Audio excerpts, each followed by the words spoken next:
खाल कैसे उतारते हैं, उसने उस लड़की के बालों से यूं पकड़ा, जो कि सिर्फ मैं देख रहा था, यूं पकड़ा, और जैसे खाल उतारते हैं ना,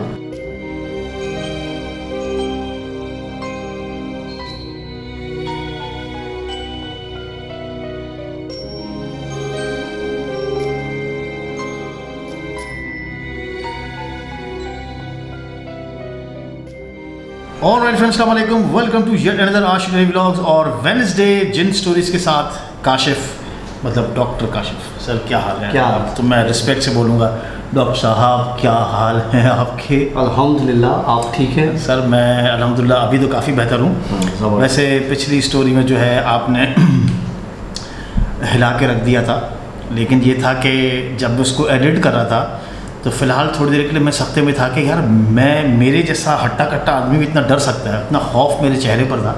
यार अशी, लास्ट एपिसोड जो हमारी गुजरी है, लास्ट वीक वाली, मैंने ऐसी चीज़ें देखी, लाइक उसी रात मैंने आपकी छत पर एक चीज़ देखी, हो गया ठीक है, फिर हम रिकॉर्डिंग करने आए, आपने एक और चीज़ नोट की होगी। अब क्या? हाँ, वो व्यूअर्स ने भी देखी होगी क्योंकि वो एपिसोड हम चला चुके हैं इस वीक में, वेडनेसडे। अब जब आप ये स्टोरी देख रहे होंगे तो वो एपिसोड चल चुका होगा, इसलिए आपको पता होगा कि वो क्या था। हाँ, और वो सीन नहीं, मैं बता देता हूँ। वो सीन ये है कि मैं यहाँ ही से आपको थोड़ा सा क्लियर कर देता हूँ। वो दरवाज़ा हमारा 2 बार खुला है, ठीक है। और अब मैं ज़रा सा, डॉक्टर साहब थोड़ा सा पीछे हो जाइएगा, अब मैं दिखाता हूँ आपको कि वो दरवाज़ा कितना टाइट है।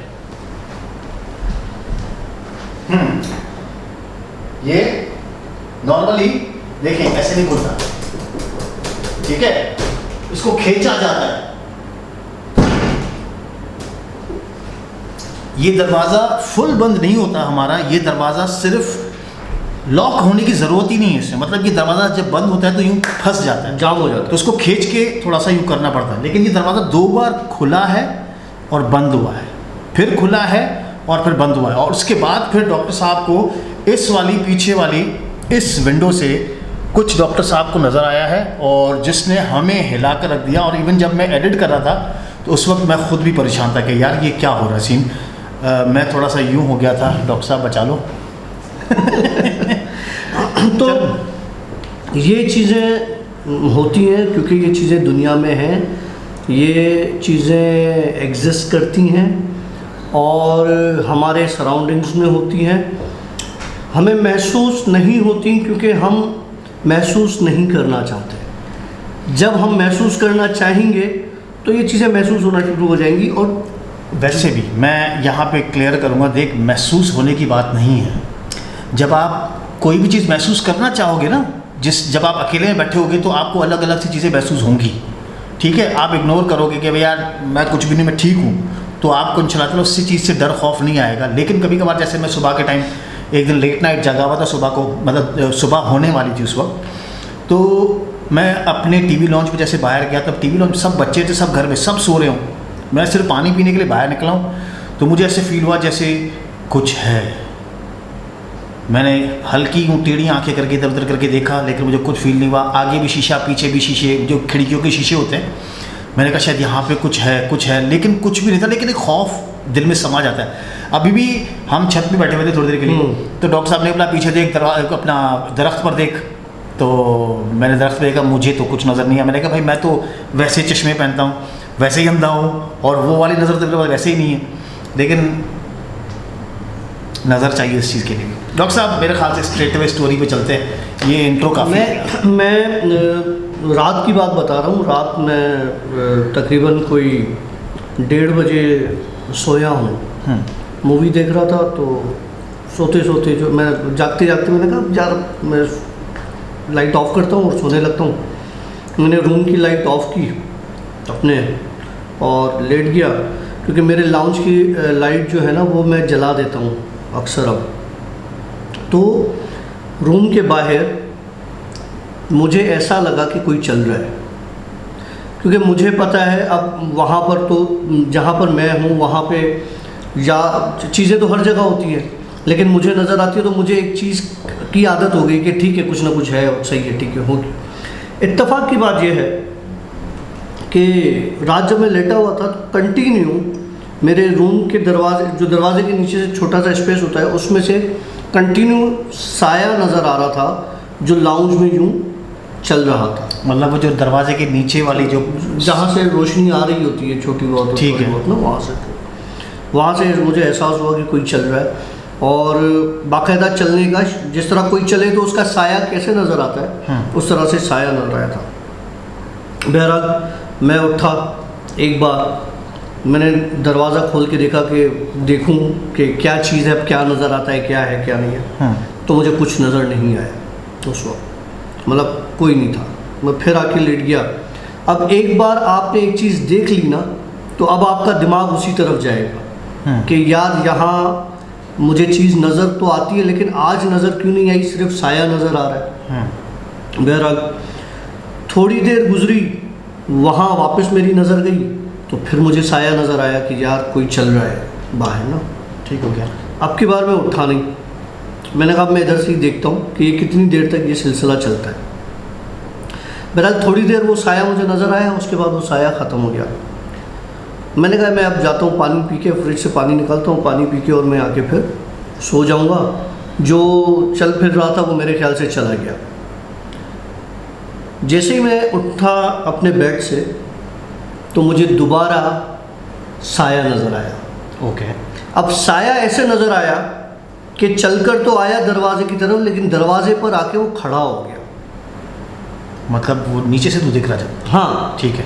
नीचे से दिख रहा था ना कि साया यूँ जा रहा है और फिर वापस आ रहा है, लेकिन जब मैं उठा और उठ के बैठा तो वो दरवाजे की तरफ वो साया आके खड़ा हो गया। अब मैं इस सोच में था कि मुझे दरवाज़ा खोलना चाहिए या नहीं खोलना चाहिए, क्योंकि मुझे पता नहीं चलता या मुझे अंदाज़ा नहीं है कि कौन सी चीज़ मुझे नुकसान देगी और कौन सी चीज़ मुझे फ़ायदा देगी। क्योंकि मुझे ऐसा लग रहा था लास्ट वीक कि कोई चीज़ मुझे नुकसान देगी और मैं बहुत उस वक्त में बहुत परेशान हो गया था। लेकिन इस स्टोरी के बाद और फिर हुआ ये कि मैंने अल्लाह का नाम लेके दरवाज़ा खोला। कोई इंसान तो था नहीं मेरे घर में और मुझे कोई ऐसी मखलूक भी नज़र नहीं आई सिवाय छिपकली के। अच्छा। लेकिन छिपकली अगर होती तो वो छिपकली तो नीचे से इतना बड़ा चलता हुआ साया तो नज़र नहीं आती। छिपकली तो दरवाजे के नीचे से भी आ सकती थी और छिपकली का साया होता ही नहीं, इतना बड़ा साया तो नहीं होता ना, क्योंकि लाइट तो ऊपर से आ रही है। तो छिपकली का लाइट हमेशा वैसे आएगी जब आप चल रहे हो तो आपका साया फेंकेगी। समझ गया। छिपकली तो ज़मीन के साथ पड़ी हुई थी। We can feel it, like जो आप बताना चाह रहे हो बिल्कुल हम समझ सकते हैं। ठीक है, तो दरवाज़ा खोला, वो छिपकली थी और मैंने उस छिपकली की तरफ देखा थोड़ी देर। लिटरली उस छिपकली से मैंने इतना कहा कि तंग नहीं करो। उसके बाद छिपकली इतनी स्पीड से गई दोबारा नज़र नहीं आई मुझे। हुआ क्या था, एक गलती मैंने दोबारा कर दी थी, जो मैंने आपको पहले भी बताया था कि मैंने छिपकली मारी थी और उसके बाद मेरे बेड के नीचे और मेरे बेड पर छिपकलियाँ आ गई थी और छत पे छिपकलियाँ आ गई। याद है? बिल्कुल याद। उस दिन भी मुझसे गलती हुई थी। उस दिन मुझसे गलती क्या हुई थी, मैं ऑफिस से आया था, मैं वॉशरूम गया था नहाने के लिए, तो मैंने देखा वॉशरूम में छोटी सी छिपकली का बच्चा था। मेरे दिमाग से बातें निकल गई, मैंने छिपकली के बच्चे को मार दिया। छिपकली के बच्चे को मार के और मैंने वहीं से ही गटर में उसको बहा दिया। ठीक हो गया। निशानी भी नहीं छोड़ी तुमने? निशानी भी नहीं छोड़ी, उसकी दुम भी अलग कर दी, वो खत्म हो गई। अच्छा, उसके बाद मैं जब नहा के निकला तो इतनी बड़ी छिपकली मैंने उस रूम की दीवार पे देखी। अब जब मैंने बच्चा मारा और उसको देखा तो फिर मुझे डर लगा। मैंने उसको भगाने की कोशिश की और भगाया तो वो उसी खिड़की से गई जहाँ बैक साइड पर कब्रिस्तान है, उस खिड़की से निकल गई। मेरे खिड़कियाँ, अच्छा मुझे नहीं पता, खिड़कियाँ बिल्कुल बंद होती हैं, कहाँ से आती हैं छोटा सा इतना सा स्पेस होगा जिसमें से वो चलो निकल गई, मान लिया निकल गई होगी वहाँ से, लेकिन वो कौन था जो मेरे रूम के बाहर चल रहा था कंटिन्यू, और जब मैंने दरवाज़ा खोला तो वो छुपकली की शक्ल में था या थी, जो भी था। ये वाकया बता रहा हूँ आपको रात वाला, रात का, ये रात हुआ, कल रात को हुआ है। अच्छा, इससे मज़े का किस्सा एक और बताता हूँ। मुझे नहीं पता कि छुपकलियों का और इनका आपस में ऐसा क्या क्या लिंक होता है, क्या चीज़ होती है, लेकिन मैंने जब भी ये चीज़ें देखी हैं, इनका आपस में कोई कनेक्शन लगा है मुझे हमेशा से, और मुझे लगता है कि इनका कनेक्शन है भी। आज हम बैठे थे ना ऊपर, एक तो मुझे समझ में नहीं आता मुझे ऊपर क्यों ले जाता है। मैं नहीं, लाइट के कुछ प्रॉब्लम्स होते हैं, इस वजह से ऊपर लेकर गया था, क्योंकि आज जो नॉर्मल रूटीन के हिसाब से जो 1 घंटा लाइट जाती है वो लाइट गई नहीं, तो मैंने कहा 15 मिनट हम ज़रा ऊपर बैठ जाते हैं हवा में, क्योंकि हो सकता है फिर 9:45 बजे, मतलब थोड़ी देर जो 15 मिनट रहते हैं ये वेट कर लेते ऊपर, क्योंकि हो सकता है फिर उस वक्त लाइट चली जाए तो फिर हम रिकॉर्डिंग स्टार्ट करें, आधे में रिकॉर्डिंग हमें रोकनी पड़े, इस वजह से हम ऊपर जाके बैठे। बाहर चले यार। हाँ, नेक्स्ट टाइम बाहर चल लेंगे। अच्छा खैर, फिर क्या हुआ? तुम्हें मैंने बोला दरख्त की तरफ देखो। तुम्हारे मोहल्ले में किसी के पास मोर है? I don't think so. मोर तो चीखे मारता है भाई, नहीं। तुम्हारे दरख्त पे मोर बैठा हुआ था।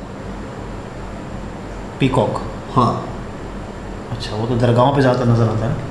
तुम्हारे दरख्त पे बैठा हुआ था, तभी तो मैंने तुम्हें बोला कि तुम इस चीज़ से डरोगे। मैंने कहा देखो, तुमने बोला कुछ भी नहीं, मैं समझ गया, मैंने कहा ठीक है।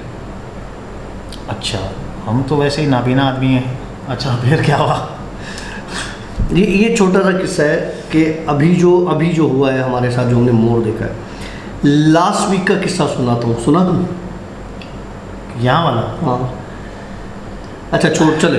आपको मैं सिर्फ यहाँ पे एक चीज़ क्लियर करता हूँ। मुझे पता है वो, अब तू यहाँ पे चिंगारी छोड़ देता है, लोग बोलते हैं तुम डॉक्टर काशिफ को रोक लेते हो। भाई मसला ये है, अल्लाह रहम करे, कुछ वक्त पहले यहाँ पे कुछ सीन हो चुका था, तो हमने मतलब डॉक्टर काशिफ ने यहाँ पे प्रॉमिस लिया था। हाँ, ये है कि ना हम आपको छेड़ेंगे ना आप हमें छेड़ेंगे, लेकिन उसके बाद उन्होंने मेरे ऊपर लाइट गिराई थी। हाँ, लेकिन वो कमरा दूसरा था, वो दूसरा और उसकी भले है तो एरिया एक ही ना, लेकिन छोड़ो, माफ़। हाँ चलो, माफ़ करो। अच्छा, हमारी एक व्यूअर है और उनका किस्सा आपको बताता हूँ, नाम नहीं बताऊँगा, उन्होंने सख्ती से मना किया है, बहुत सख्ती से मना किया है, नाम नहीं आना चाहिए। उनका किस्सा आपको बताता हूँ। लास्ट वीक के एपिसोड के हिसाब से उन्होंने कहा है कि मैंने आपके घर पे, उन्होंने एक अटैच फ़ोटो भेजा है। हाँ, वो आपको आशी दिखा देंगे, और आपको अभी स्क्रीन पर नज़र भी आ जाएगा। अटैच फ़ोटो वाले एंटिटी देखी है, और ये नेगेटिव नहीं है, इनका बसेरा है, जो कि मैं और आशी पहले भी इस बात को बता चुके हैं और डिस्कस कर चुके हैं। और ये भी सच है कि ये किसी को नुकसान नहीं पहुंचाती, और ये बात भी हमने की थी कि ये किसी को नुकसान नहीं पहुंचाती, और ये बल्कि आपके लिए दुआ ही करती है। लेकिन इसका मतलब ये आपको बताना भी है कि I believe in what doctor Kashif experiences and Ashi भाई, this entity does not mean any harm to you. मतलब आपको कोई नुकसान नहीं पहुंचाएगी और आपके किसी फैमिली मेम्बर को भी नहीं पहुंचाएगी, इंशाल्लाह। But it will not tolerate any negative person. वो किसी भी ऐसे बंदे को बर्दाश्त नहीं करेगी जिसकी नीयत में खोट होगा या खलल होगा। ओके, मैं सोच रहा था कि कभी कोई ऐसा नेगेटिव बंदा आया हुआ हो स्टूडियो में, उसको कोई नुकसान हुआ हो, ऐसा भी दिमाग में नहीं आ रहा। अच्छा, वैसे मैं एक मज़े की बात आपको बताता हूँ। ये ख़त्म हो गया किस्सा? नहीं, ये आप बता रहे हैं तो हाँ, फिर उसको कंटिन्यू करते हैं। तो मैं ये बताना चाह रहा था कि यहाँ पर अल्हम्दुलिल्लाह मेरे पास काफ़ी यूट्यूबर्स आते हैं, काफ़ी क्रिएटर्स आते हैं, और ये जो मेरा बैक साइड वाला जो स्टोर है, इसमें मेरा सारा सामान पड़ा हुआ है। मतलब मेरी कैमरास भी हैं, मेरी इतनी छोटी छोटी सी वायर्स, इतनी सी छोटी छोटी चीज़ें जो बड़ी कीमती हैं, नट बोल्ट्स होते हैं, इक्विपमेंट मेरा बहुत सारा अंदर पड़ा हुआ है। इवन मेरी कैमरास भी अंदर पड़ी हुई है, मेरा ड्रोन भी अंदर पड़ा हुआ है। तो कभी आज तक मेरा इतना सा एक नट भी वहाँ से गुम नहीं हुआ होगा भी नहीं, क्योंकि ये टॉयलेट है तो लोग अक्सर टॉयलेट यूज़ करने जाते हैं। कोई भी उठा सकता है, कोई भी उठा सकता है, कुछ भी उठा सकता है। लेट सपोज ये एक मोबाइल है, मेरे पास अल्हम्दुलिल्लाह मेरे जो पुराने मोबाइल्स होंगे ना, वो कभी मैं आपको दिखा दूंगा अंदर, जो बिल्कुल ख़त्म हालत के मोबाइल फ़ोन्स हैं ना, जो नहीं चल रहे हैं, वो भी अंदर पड़े हुए होंगे, लेकिन आज तक वहाँ से एक इतनी सी चीज़ भी नहीं गुजरी। मतलब कुछ चीज़ है जो यहाँ पर इन सामानों को सेव करती है। डॉक्टर साहब continue please. So people should ensure that they have good intentions when arriving to your home. तो लोगों के लिए इन्होंने मोहतरमा ने एक मैसेज ड्रॉप किया है कि आपके घर पे जो भी आए वो कोई बुरी नीयत या कोई ऐसी दिल में बुग़्ज़ रख के ना आए। अच्छा, अब आ जाए इनके साथ जो वाक़या हुआ उस पर, और वो वाक़या इन्होंने स्टोरी शेयर की है और बड़ी मज़े की है। ये कहती हैं कि मैं आज से 14 साल पहले कराची में रहती थी और अपने बच्चे के एडमिशन के लिए गई तो मुझे वहाँ के स्कूल के एक ऑनर ने एक कैंपस के प्रिंसिपल बनने की ऑफ़र कर दी। मेरे ससुर हयात थे तो मैंने उनसे मशवरा लिया। मेरी सास का इंतकाल हुए 6 महीने गुज़र चुके थे और ये बताती हैं कि इनके ससुर बहुत नेक इंसान हैं और ख़्याल रखने वाले हैं। अच्छा। और इनकी सास का इंतकाल हो चुका है और ये उनको अब्बा अब्बा कह के बुलाती हैं, जिस तरह बच्चे होते हैं घर के। तो इन्होंने अपने ससुर से इजाज़त ली तो उन्होंने तो ओके कर दिया और उन्होंने कहा कि अपने हस्बैंड से भी पूछ लो, तो वो भी अगर इजाज़त देते हैं तो आप उस पर जो है वो कैरी ऑन कर सकती हैं। ठीक है। अच्छा, स्कूल से घर बहुत फासले पर था तो उन्होंने ट्रांसपोर्ट दे दी क्योंकि मैं घर पर अकेली थी और अपनी सास को बहुत मिस करती थी। सिर्फ वीकेंड पर नंदे और फैमिली मेम्बर्स आते थे। अब्बा उसूल पसंद थे तो हर चीज़ का एक ख़ास शेड्यूल होता था। मुझे मेरी ट्रेनिंग के लिए गुलशन इकबाल कैंपस रवाना कर दिया। वहाँ पर मुझे एक बहुत सीनियर प्रिंसिपल ने ट्रेन करना था फॉर अ मंथ। 4 हफ्तों की ट्रेनिंग थी। आफ्टर 1 वीक ऑफ ट्रेनिंग मेरे प्रिंसिपल की तबीयत ख़राब हो गई तो वो 2-3 दिन आई और फिर छुट्टियों पर चली गई। ऐसी लीव्स की सूरत में ट्रेनी को हेड ऑफिस भेज दिया जाता है जहाँ पर उनकी ट्रेनिंग पूरी होती है। अच्छा, लेकिन सर का यानी ऑनर का फ़ोन आया कि आप आज उनके उसी इंस्टीट्यूट की जो है ना वो सब्स्टिट्यूट कर लें, जो प्रिंसिपल है। तो वो क्लास लेने चली गई। अगले दिन प्रिंसिपल भी आ गई और उन्होंने खुशी का इजहार किया कि मैंने क्लास ली। तकरीबन 1 हफ्ते बाद सर अचानक से, उनके जो ऑनर थे वो अचानक गुलशन कैंपस आए और वॉचमैन ने प्रिंसिपल को इन्फॉर्म किया कि जी वो ऑनर आए हैं। जब प्रिंसिपल की ऑफ़िस में दाखिल हुए इनके ऑनर, तो प्रिंसिपल के अपोजिट ट्रेनिंग सीट पर ये बैठी थी। सर के पीछे एक बुजुर्ग काफ़ी कदावर और अच्छी बिल्ड का एक बुजुर्ग मतलब उनके जो ऑनर है उनके साथ एक कदावर इंसान बुजुर्ग नुमा बड़ी दाढ़ी के साथ वो दाखिल हुआ है। तो उन्होंने जो ऑनर ने उन बुजुर्ग से पूछा कि सब क्लियर है, तो बुजुर्ग ने कहा जी कोई मसला नहीं है। इसका मतलब यह है कि स्कूल में कोई इशू था जिसकी वजह से वो बुजुर्ग के साथ ऑनर आए थे और उनसे पूछा कि भाई यहाँ पर सब क्लियर है, तो उन बुजुर्ग ने इजाज़त दी, हाँ जी यहाँ पर सब क्लियर है। फिर सर ने उनसे कहा कि ये मिसेस, इन्होंने अपना नाम नहीं बताया, बैठी हैं, मैंने एक कैंपस के लिए चुना है इनको, क्या रख लूँ? तो उन बुज़ुर्ग ने देखा उनकी तरफ और कहा कि हाँ जी रख लीजिए। तो उन बुज़ुर्ग की इजाज़त मिल गई इन मोहतरमा को प्रिंसिपल के तौर पे रखने के लिए और वो बुज़ुर्ग सर के गाड़ी में बैठकर चले गए। अच्छा, प्रिंसिपल राउंड पे गई और सर ने मुझसे पूछा आप कैसी हैं, मतलब उनके ऑनर ने पूछा उनसे कि आप कैसी हैं, ट्रेनिंग कैसी चल रही है। और मैंने सर को बताया कि सब ठीक है। फिर मैंने सर से पूछा कि इन बुज़ुर्ग के साथ ये 4 कौन थे?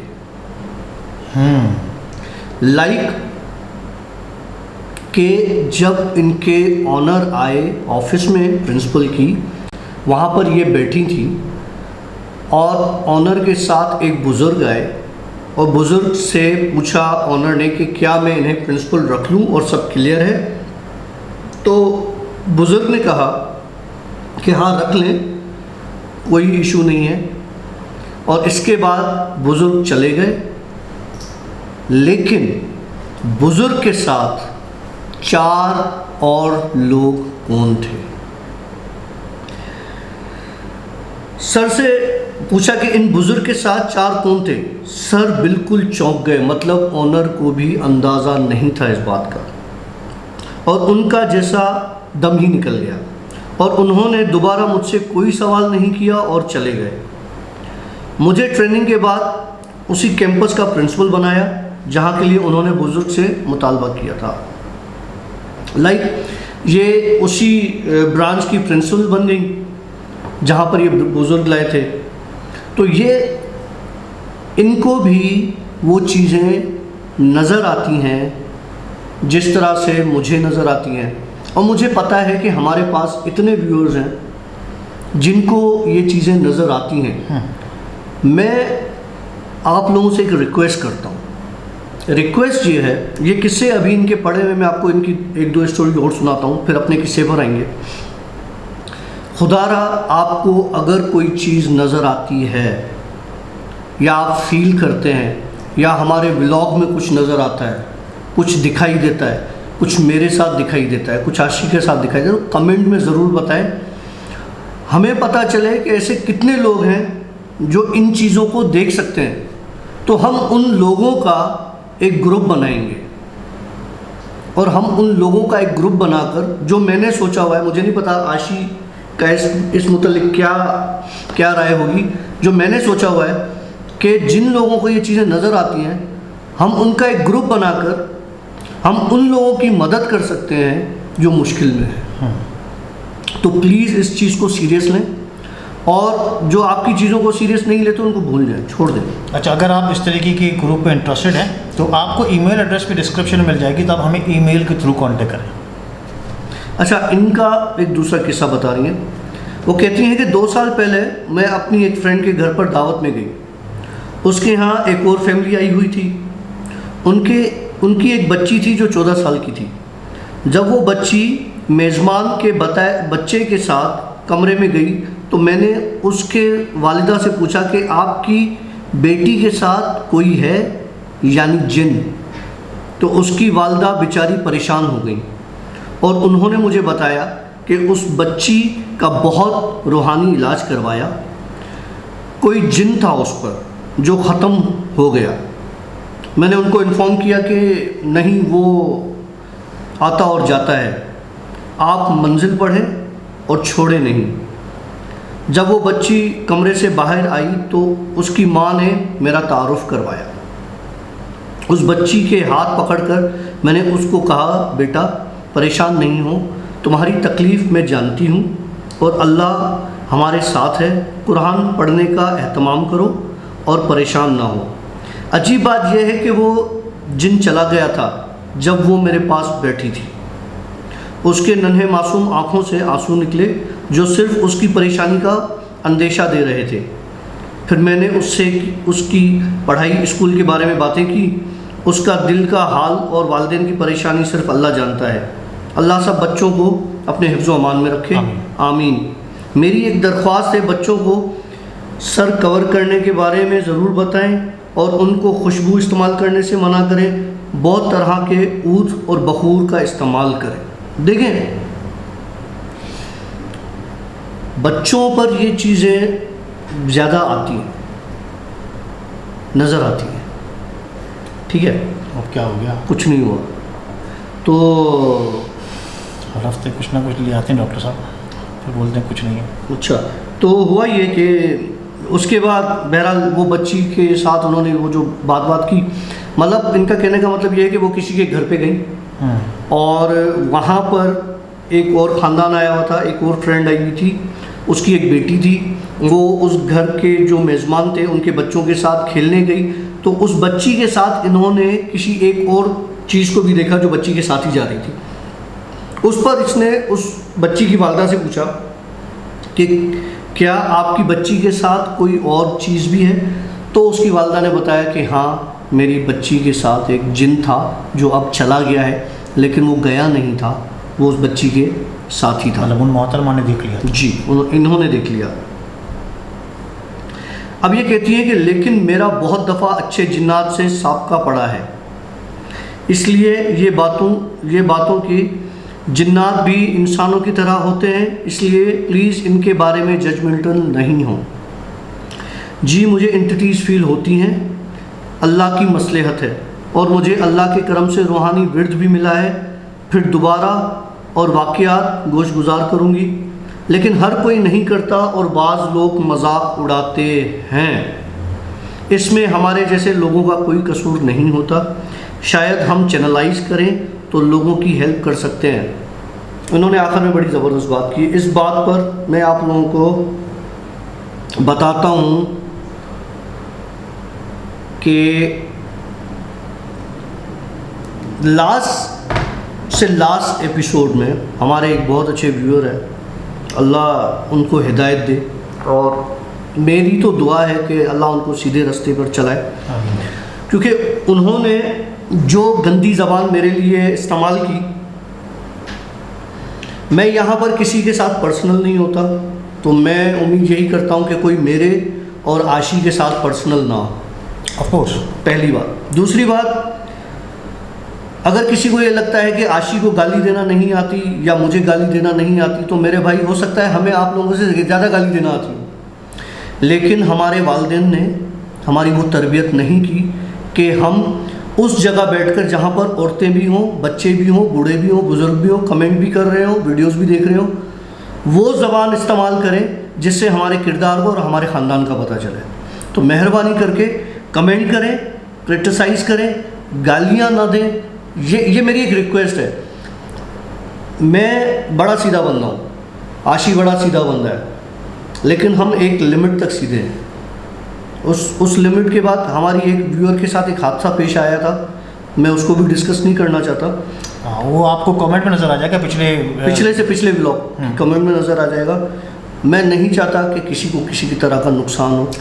देखें, इसमें वो होता है ना कि वो क्या कहते हैं कि माँ के साथ एक माँ होती है ना, अपने बच्चे से कितना प्यार करती है, ठीक है। कहते हैं कि माँ का दिल ना रंजाया जाए, कहते हैं ना माँ का दिल ना दुखाया जाए। माँ कभी बद्दुआ नहीं देती है, लेकिन कभी कभार ऐसे होता है ना कि हम जाने अनजाने अपनी माँ से तेज़ बात कर जाते हैं, या हम बदतमीज़ी के स्टाइल में बात कर जाते हैं, मतलब इंटेंशनली नहीं, अनइंटेंशनली कर लें आप, ठीक है। लेकिन उसके बावजूद भी आपने माँ का दिल दुखाया और आपके साथ उसी वक्त ही कुछ बुरा हो जाता है, ये होता है। लेकिन आपकी माँ कतई आपके लिए बद्दुआ नहीं करती। हाँ, आपने माँ का दिल रंजाया, फिर खुदा की कुदरत है कि वो किसी तरीके से आपसे हिसाब किताब ले ही लेता है, लेकिन माँ बद्दुआ नहीं देती है।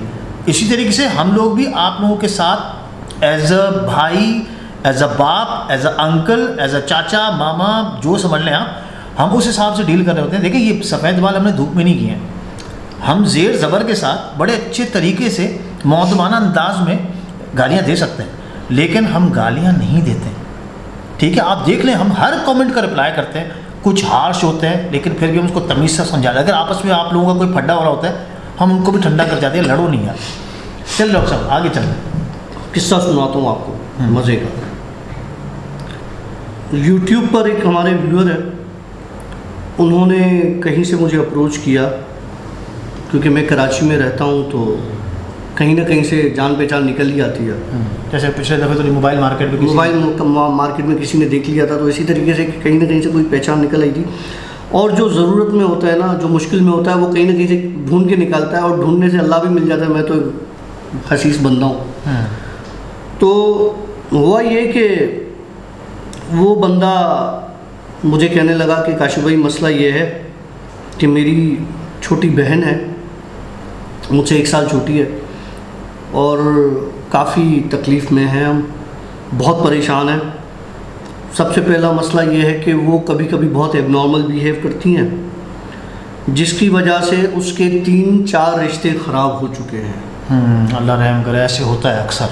और जब घर में कोई रिश्ता आता है तो उसकी तबीयत ख़राब हो जाती है, और सिर्फ तबीयत ख़राब नहीं होती, उसको लिटरली फिट्स पड़ना शुरू हो जाते हैं, और उसकी आवाज़ चेंज हो जाती है, और इतना वो उसका आवाज़ भारी होता है कि उसके गले से, मुंह से खून आना शुरू हो जाता है। अच्छा, बात बहुत परेशानी वाली थी, क्योंकि बच्चियों के लिए बड़ा मसला होता है, और अगर ऐसे हादसा होते जाएं तो माँ बाप बहुत परेशान हो जाते हैं। बहरहाल, मैं पहले भी काफ़ी बार व्लॉग्स पर मेंशन कर चुका हूँ और ये बता चुका हूँ कि भाई मैं कोई आमिल नहीं हूँ। मैं आज भी यही कह रहा हूँ कि मैं कोई आमिल नहीं हूँ। मैं इस मामले में बहुत मुश्किल ही कोई हेल्प कर सकता हूँ, ठीक ठीक है। मैं ना कोई तावीज़ दे सकता हूँ, ना मैं अल्लाह की दुआएं आपको बता सकता हूँ, कुरान पाक से निकाल के आयतें बता सकता हूँ, सूरतें बता सकता हूँ और अल्लाह का ज़िक्र बता सकता हूँ कि ये करें और आपकी मुश्किल आसान हो जाएगी। बहरहाल वो बंदा जो है वो रहता था मलीर की साइड पर। ओके। तो उसने कहा कि आप चलें मेरे साथ ना, बस आप सिर्फ थोड़ा सा 1-2 घंटे का टाइम दे दें, आप चलें, आप सिर्फ चल के देख लें। मैं मना नहीं कर सका क्योंकि हम भी बहनों वाले हैं और किसी भाई के लिए इतनी तकलीफ़ हम समझ सकते हैं कि कैसी हो सकती है। चला गया, मैंने कहा यार ठीक है, 1-2 दिन में हमने दिन डिसाइड कर लिए, मैं चला गया उनके साथ। मुझे नहीं पता कि उसकी बहन को कैसे अंदाज़ा हुआ, कैसे पता चला कि कोई ऐसा बंदा आ रहा है, कोई ऐसी चीज़ आ रही है। उसकी बहन पहले से दरवाजे पर खड़ी थी। ओके, बाबा जी आ गए। जैसे ही उसने दरवाज़ा खोला तो वो खुद हैरान हो गया कि उसकी बहन दरवाजे पर खड़ी थी और पहला जुमला उसने जो बोला था, जो कि उसकी बहन की आवाज़ नहीं थी, वही भारी आवाज़ थी, इसको क्यों लाए हो। अब जब उसने बोला ना इसको क्यों लाए हो, तो मैंने उसको भाई को बोला मैं तो अंदर नहीं आ रहा भाई, तू चला जा अंदर। बहरहाल हिम्मत की, उसने बोला नहीं है मेरे दोस्त हैं, ऐसी कोई बात नहीं है, और चाय के लिए लेकर आए हूँ और बैठेंगे, हम बात करेंगे, ड्राइंग रूम में बैठेंगे और चले जाएंगे। उसने बोला नहीं ये तुम्हारा दोस्त नहीं है। पहले तो कभी नहीं देखा। चलो ये तुम्हारा दोस्त नहीं है। बहरहाल वो अपनी बहन को अंदर ले गया, मुझे बिठाया ड्राइंग रूम में। मैं सिर्फ ड्राइंग रूम पर बैठा था अभी उनके ड्राइंग रूम में, तो उनकी खिड़की ड्राइंग रूम की, जो गली छोटी सी बनी हुई होती है हवा के लिए घरों में, उस गली की तरफ वो खिड़की खुलती थी जहाँ पे अंधेरा था, और वो खिड़की आहिस्ता आहिस्ता बजना शुरू हुई। अच्छा, वो खिड़की, अब तेरा तो घर नहीं था, लेकिन क्या तुझे पता था कि वो खिड़की घर के अंदर आ रही थी, या एक होता है ना बाहर कॉरिडोर बना होता है? वो कॉरिडोर की तरह की थी लेकिन घर की बाउंड्री थी। अच्छा, जैसे ये गली है, हाँ, इस तरह की थी। और अब इस गली मेरे पास 2 रास्ते हैं, यहाँ से भी जा सकता हूँ, मैं यहाँ से भी जा सकता हूँ। ये मुझे नहीं पता। अच्छा। ये मुझे नहीं पता कि उसके कितने रास्ते थे, लेकिन मतलब हो सकता है पीछे से वही बंदी जाकर टक टक हो सकता है, पॉसिबल है। चलो। लेकिन खिड़की अगर ये यहाँ से खुली हुई है, कोई टक टक करेगा तो नजर आएगा ना यार। जैसे पिछले दफा तेरे को नजर आया था। तो अब तुम खुद शुरू हो रहे हो। नहीं सॉरी। ठीक है, टक टक टक टक टक टक। अच्छा, मैंने इस चीज़ को भी इग्नोर किया। थोड़ी देर में इसका भाई भागता हुआ है कि बहन की तबीयत ख़राब हो गई है, तो फिट्स पड़े। ये मुझे वहाँ ले गया, तो इसके एक भाई ने और वालिद ने इसकी बहन को पकड़ा हुआ था, और लिटरली इसकी बहन यूँ उठ रही थी और कंट्रोल में नहीं आ रही थी किसी से। मैं गया, मैंने वज़ू किया, फटाफट वज़ू करके मैं उधर आया। मैंने उसके ऊपर सूरह मुज़म्मिल और आयतुल कुर्सी पढ़ना शुरू की। ठीक है, उस लड़की का आवाज़ आशी इतना भारी था कि मुझे लग रहा था मेरे कान के जो पर्दे हैं ना ये फट जाएंगे। इतना मतलब इतना प्रेशर वाला आवाज़ था, तेज आवाज़ था, भारी। बेस किस तरह से होती है, वो बेसी, वो मतलब यूँ दबने वाला ऐसे। उसने मुझसे कहा कि मैं नहीं जाऊंगा। अच्छा, मर्दानी आवाज़ में आ गया वो। बोला मैं नहीं जाऊंगा। मर्दानी आवाज़ तो थी लेकिन मर्दानी लफ्ज़ों के साथ लफ्ज़ों में आ गया कि मैं नहीं जाऊंगा। ओके। मैंने कहा यार मुझे नहीं पता तुम जाओ नहीं जाओ, मेरी ये रिक्वेस्ट है कि ये लड़की है, इसकी शादी होनी है, इसके घर वाले परेशान हैं। अब ये मैं उससे बात कर रहा हूँ और तुम छोड़ दो इसको। वो ज़िद पर आ गया, बोला मैं इसको मार दूंगा। उसका ये कहना था और उसकी बहन के मुंह से खून बहना शुरू हो गया कि मैं इसको अभी के अभी मार दूंगा, शादी नहीं करने दूंगा। कहते ना जिन आशिक हो जाता है, वो इस तरह से होता है। जिन आशी हो जाता है। आशिक हो जाता है। तो आशिक जिन नहीं हो सकता।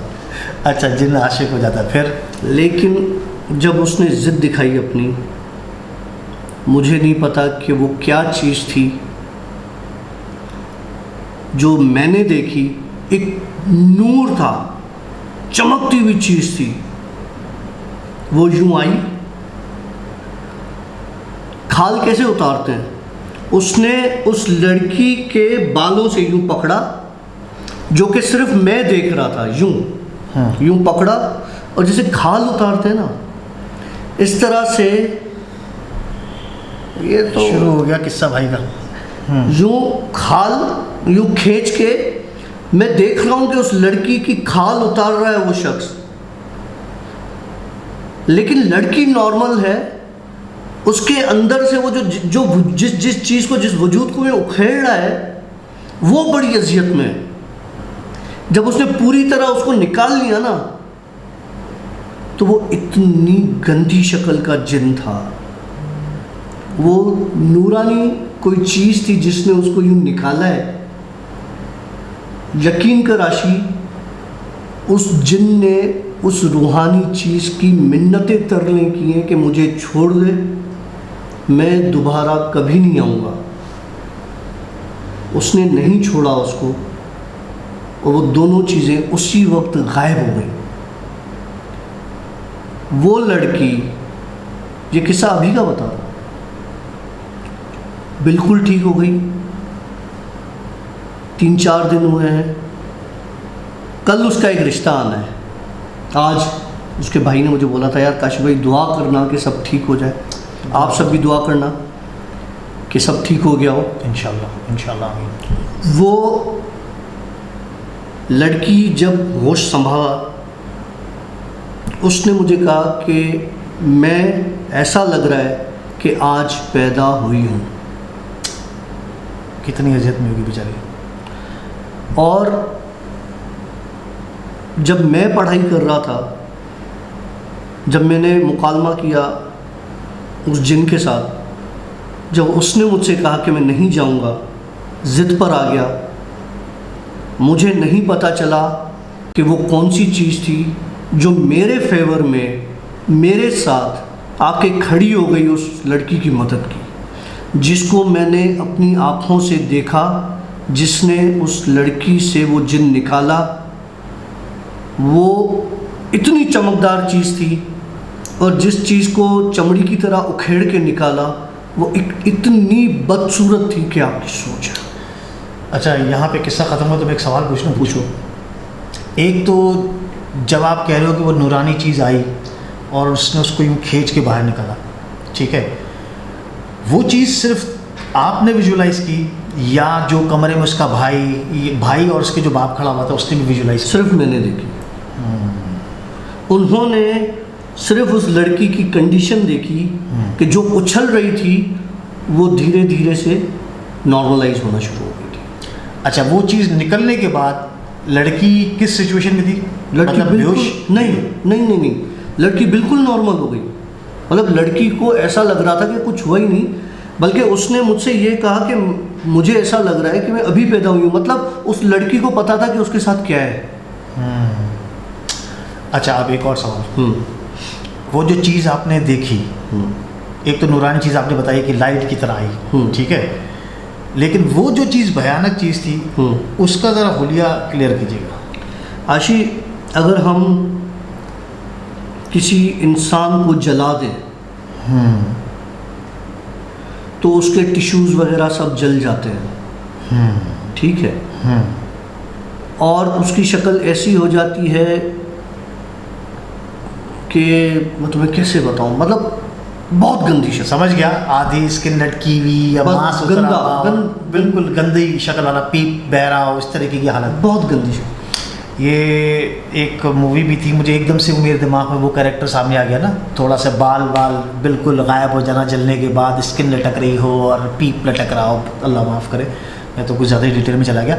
अच्छा, उसके बाद वो लड़की बिल्कुल नॉर्मल हो गई, ठीक है, और उसके बाद अल्हम्दुलिल्लाह अभी तक उस लड़की के साथ कुछ नहीं हुआ? कुछ नहीं हुआ। चलो माशाल्लाह। लेकिन अब कल उसका रिश्ता आना है, मतलब आज के दिन में आपने बताया। हाँ, और दुआ करें कि इंशाल्लाह सब ठीक हो। अल्लाह सब बच्चियों के नसीब अच्छे करे, और इंशाल्लाह ताला जो बच्चियां इस तरह की तकलीफ़ में या जो इंसान इस तकलीफ़ में, अल्लाह इन सब को इन तकलीफ़ों से आज़ाद करे। देखिए, मैं एक बात दोबारा रिपीट करता हूँ, वो व्यूअर्स जो इन चीज़ों को देख सकते हैं वो आशी को ईमेल करें, और या आशी को जो है वो कमेंट बॉक्स में जिन स्टोरीज़ में लिखें, और ये भी लिखें कि इस रूम में उन्होंने क्या देखा है मेरे साथ या आशी के साथ। ये सिर्फ इसलिए कि मुझे पता चले कि आपने जो देखा है क्या ये वही चीज़ें, क्योंकि जो स्टोरीज़ मैंने सुनाई थी जिस व्यूअर की, उसने में जो फ़ोटो आपने अभी देखा है वो बिल्कुल सही शेयर किया है। और मैं चाहता हूँ कि मेरे पास ऐसे व्यूअर्स हों, और मेरे एक ऐसा ग्रुप बनाए जो इन चीज़ों को देख सकता हो, और मकसद सिर्फ ये होगा कि किसी मुश्किल वक्त में किसी की मदद करना, बस। इसमें न कोई पैसे का फ़ायदा है, न सिर्फ आप ये समझ लीजिएगा कि अल्लाह वास्ते, अल्लाह की राह में अगर नेकी कर दरिया में डाल वाला हिसाब किताब है, तो किसी के साथ भला करेंगे तो इंशाल्लाह हमारे साथ भी भला होगा। वेल, अब मेरे ख्याल से यहाँ पे स्टोरीज़ को वाइंड अप करते हैं, और जाने से पहले हमारे एक बहुत अच्छे व्यूवर हैं जिन्होंने स्वीडन से हमें एक बड़ी कमाल स्टोरी भेजी है। आप वो स्टोरी सुने, बहुत लाजवाब स्टोरी भेजी, और क्या बंदे ने अपने स्टाइल में बताया उसको, मैंने सब चीज़ें खोल खाल के बताई हैं, हस्बैंड और वाइफ, और फिर वो इस तरह की कैफियत। आप वो स्टोरी देखें। मिलेंगे एक नए ब्लॉग के साथ, एक नए पॉडकास्ट का, तब तक के लिए सिया, बाय बाय, अल्लाह हाफ़िज़। ये जो मैं वाक़या बता रहा हूँ ये मेरे साथ ये पिछले महीने हुआ। मैं स्वीडन में तकरीबन कोई 7-8 साल से रह रहा हूँ, तो 2 महीने पहले मेरी शादी हुई। तो मेरे पास एक बेडरूम लिविंग रूम का अपार्टमेंट था 47 स्क्वायर मीटर्स का। तो मुझे रियलाइज़ हुआ कि मुझे बड़ा अपार्टमेंट चाहिए होगा, तो मैंने नया अपार्टमेंट लिया। तो मैं लास्ट मंथ इसमें शिफ्ट हो गया अपनी वाइफ के साथ। तो पहले ही दिन, जिस दिन मैं शिफ्ट हुआ, तो रात को हम सो रहे थे, तो मैं मोबाइल यूज़ कर रहा था। मैं रात को सो नहीं पाता जल्दी। अपना मोबाइल यूज़ करते करते मुझे ऐसा फ़ील हुआ कि कमरे के अंदर जो थैली रखी हुई थी जिसके अंदर कुछ सामान था हमारा, तो वो थैली हिलना शुरू हो गई। तो मैंने उठ के देखा और वो मुसलसल हिलती रही। मैं कोई 10-12 सेकंड तक देखता रहा। तो उसके बाद मैंने उठ के उसके ऊपर टी-शर्ट रख दी और दोबारा बेड पे चला गया, लेट गया। तो इतने में मेरी वाइफ उठ गई। उन्होंने कहा क्या हुआ? मैंने कहा कुछ नहीं, सो जाओ। तो फिर उन्होंने कहा नहीं कुछ हुआ है, और मैंने कहा थैली हिल रही थी, कुछ भी नहीं। तो फिर उन्होंने कहा थैली हिलने से पहले मुझे कुछ ऐसा फ़ील हुआ था कि कमरे के अंदर कोई लड़की आई, और उसके बाद ये आवाज़ आना शुरू हुई। तो मैंने बोला नहीं, ये आपका वहम होगा, थक गए हो तो सो जाओ। तो ये बोल के मैंने उनको सुला दिया, और वो भी शायद वहम के उसमें वो भी सो गए। मैं अपना फिर फ़ोन यूज़ करने लग गया। तो 15-20 मिनट के बाद दोबारा तो मेरी वाइफ चीख के उठी एकदम। मैं कहा क्या हुआ? तो उन्होंने बताया कि मेरी कमर पे किसी ने हाथ लगाया। तो उसके बाद मुझे अंदाज़ा हो गया कि कोई मसला है इधर इस घर में। तो मैंने उनको बोला ठीक है, आप मेरी जगह पे आके सो जाओ, मैं इस तरफ सो जाता हूँ। तो वो सो गई। तो मैं भी थोड़ी देर जागा, और फिर मैंने आयतल कुर्सी वगैरह लगाई कमरे में, फिर मैं सो गया। उसके बाद आवाज़ें बहुत आना शुरू हो गई घर के अंदर, चीज़ों का हिलना, पिक्चर्स गिर जाना दीवार से, बहुत कुछ होता रहा। तो मैंने इग्नोर करना चाहा। मैं कहा शायद नई मूविंग है तो हो जाएगा ठीक, थोड़ी नमाज़ वगैरह पढ़ेंगे, इबादत करेंगे। तो उसके बाद तो मैंने अपने घर में वॉलपेपर चेंज करवाना चाहा, तो काम स्टार्ट करवा दिया। मैंने पूरे घर के वॉलपेपर चेंज करवा रहा था। तो इस वजह से मेरे दोनों कमरे काम चल रहा था, तो हम उस पर सो नहीं सकते थे। तो मैंने बेड किचन में रख दिया। किचन भी काफ़ी बड़ा है, तो उसमें आसानी से एडजस्ट हो गया बेड। तो मैंने कहा हम 2 दिन या 2 रातें, जितना भी टाइम लगेगा हम लोग यहाँ सो जाया करेंगे। तो दिन में तो वैसे भी जॉब पे होते हैं, कोई मसला नहीं। तो एक रात को, पहली रात को जब वहाँ सो रहे थे, तो मुझे ऐसा महसूस हुआ कि किचन की जो खिड़की है उसके पीछे बैल्कनी है, तो उधर कोई खड़ा हुआ था और मैं जाग रहा था और मैंने वो देखा कि कोई वहाँ खड़ा हुआ है काले कपड़ों में। जैसे मेरी उस चीज़ के ऊपर नज़र पड़ी और उसने मुझे देखा, आई कांटेक्ट, यानी कि एक दूसरे को हमने देखा, तो उसी वक्त मैं फ्रीज़ हो गया। ना मैं हिल सका और ना मैं चीख सका कि मैं कुछ बोलूं और कुछ करूं। जैसे बंदा जैसे ज़िंदा लाश बन गया। और मैं बोलना चाह रहा था तो मेरी सिर्फ ऐसी आवाज़ निकल रही थी, आ। तो इस आवाज़ से मेरी वाइफ उठ गई। उन्होंने मुझे एकदम मिलाया, क्या हुआ? तो मैं एकदम चीख के उठा।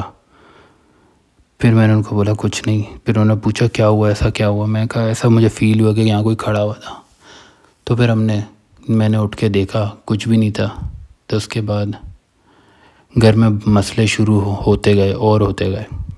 रोज़ाना आवाज़ें आना बढ़ गई। समझ नहीं आता था आवाज़ कहाँ से आ रही है। ऐसा कुछ हो रहा है कि जैसे कोई फर्नीचर हिल रहा है। जब हम कमरे में जाते थे सारी चीज़ें अपनी जगह पे होती थी। तो उसके बाद मैंने फिर पाकिस्तान में एक दोस्त से कांटेक्ट किया। उन्होंने बताया कि हमारा एक जानने वाला है इस तरह का आदमी, तो वो जिन्नात वगैरह इस तरह के मामलात में लोगों की हेल्प कर देता है। तो उसने ये भी बोला कि बंदा बहुत नेक है, किसी तरह की चीज़ रिटर्न में नहीं मांगता कि पैसे या कोई भी फेवर। मैं कहा चलो बात करते हैं उनसे मेरा रब्ता हुआ। मैंने उनको बताया सब कुछ। उन्होंने सिर्फ ये बोला ठीक है 2 से 3 दिन के बाद आपका ये मसला हल हो जाएगा। मैं कहा चलो इंशाल्लाह अल्लाह पाक ऐसा ही करे। तो ये 2 से 3 दिन भी बड़े भारी गुजरे हम पे, यानी कि चीज़ों का बहुत ज़्यादा हिलना बिना किसी वजह के। यानी कि आप बैठे हुए हो कमरे में, कोई हवा नहीं आ सकती, कुछ नहीं हो सकता, क्योंकि यहाँ के घर एयर टाइट होते हैं, क्योंकि ठंड बहुत है यहाँ पे। तो हवा तो अंदर आ नहीं सकती, ना ठंड हो सकती का घर के अंदर। तो चीज़ें खामखा हिल रही हैं। तो इस वजह बड़ी मुश्किलों से 2-3 दिन गुजारे मैंने। तो उसके बाद मेरा फिर उस बंदे से रब्ता हुआ। उस बंदे ने कहा आज असर के बाद से आपकी जो लाइफ है नॉर्मल हो जाएगी, ऐसा कुछ भी नहीं होगा। मैंने कहा चलो ये तो बहुत अच्छी बात है। मैंने पूछा चलो ठीक है, लेकिन आप मुझे ये बताओ कि मसला क्या था घर के अंदर, क्या चीज़ है जो तंग कर रही है। और मैंने उनको बताया कि यहाँ पे प्रॉपर्टी ख़रीदना और बेचना आसान नहीं है, बहुत महंगी प्रॉपर्टी है। सवाल तो पैदा नहीं होता कि मैं घर बेचूं और दूसरा ख़रीदूं इतनी जल्दी। उन्होंने बोला नहीं ऐसी नौबत ही नहीं आएगी, आप बस असर तक का इंतज़ार करो, उसके बाद सब ठीक हो जाएगा। फिर असर हो गई, यानी कि उसके बाद थोड़ी सी तसल्ली हुई मुझे उनसे बात करके। उसके बाद मैंने 2-3 दिन गुजारे, अल्लाह का शुक्र चीज़ें होना रुक गई। यानी कि कुछ भी नहीं हुआ, ना कोई चीज़ें हिली, ना कुछ नज़र आया। वरना हमें हर वक्त ऐसा महसूस होता था कि घर के अंदर कोई है, कोई हमें देख रहा है लेकिन हमें नज़र नहीं आ रहा।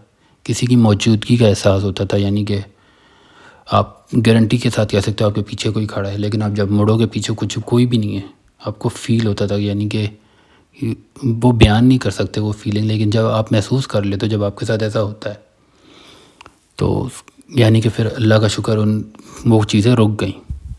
मैंने उनको फ़ोन करके दोबारा बताया, अल्लाह का शुक्र अब ऐसा कुछ भी नहीं हो रहा। उन्होंने बोला इंशाल्लाह अब होगा भी नहीं, बस आप अपनी नमाज वगैरह कंटिन्यू रखें, इबादत करें घर में। लेकिन अब जब से यानी कि ये मामले रुके, कभी कभार ऐसा हो जाता है कि मुझे ख्वाब आते हैं बहुत अजीब से, जो समझ नहीं आते, जिनका कोई सर पैर नहीं होता, और मैं उड़ जाता हूँ उन ख्वाबों से। लेकिन अल्लाह का शुक्र है जो दूसरी तरह की चीज़ें थी, चीज़ों का हिलना, कुछ महसूस होना, यानी जैसे कि मेरी वाइफ को टच किया, ऐसा अल्लाह का शुक्र कोई वाक़या दोबारा पेश नहीं आया। तो इस चीज़ से अल्लाह का शुक्र बहुत सुकून हो गया अभी ज़िंदगी में। उम्मीद करता हूँ ये आगे भी ऐसा ही रहे। ये मेरे साथ वाक़या पेश आया पिछले महीने, यानी कि रिसेंटली। मैंने चाहा कि मैं आपको भी बताऊं। आपका चैनल बहुत अच्छा है, और लोगों तक भी ये बात पहुंचे कि ऐसे मामलात होते हैं, और ऐसे लोग भी हैं जो इन मामलात का तोड़ कर देते हैं बिना किसी पैसों के, बिना किसी यानी कि चीज़ मांगे, डिमांड किए। ऐसे भी अल्लाह के बहुत अच्छे लोग हैं जो मदद करना चाहते हैं लोगों की।